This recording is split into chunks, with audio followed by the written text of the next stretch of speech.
Saudações, pessoal. Há poucos dias eu tinha feito um vídeo, aliás, para ser exato, eu fiz um vídeo, mas como os meus vídeos demoram a ser postados, então hoje mesmo eu fiz um vídeo falando de um barulho estranho da motoca, que eu achei que era carenagem ou coisa do tipo.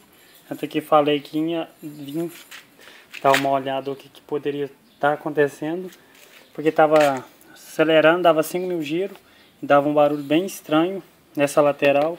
Então eu liguei a moto, liguei várias vezes, acelerei, conferi mais ou menos as carenagens, nem precisou muito, porque depois eu percebi que é porque eu tinha acabado de abastecer, e como esse bocal aqui ele não abre igualzinho os outros, na hora de encaixar ele, eu encaixei e deixei meio torto.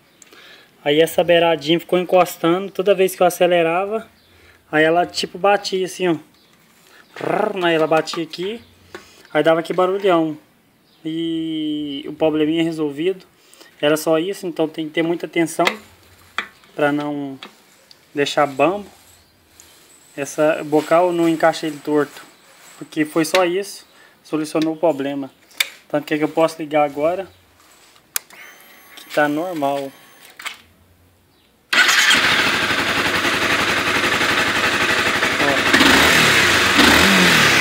Tava encostando.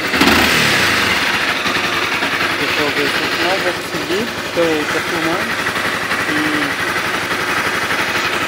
eu vou ver o que eu posso fazer aqui.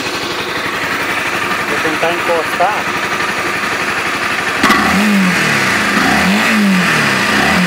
Mas mesmo assim não deu, porque tá bem encaixado agora. Não deu o barulho que era pra dar, porque tá solucionando o problema. Era só isso.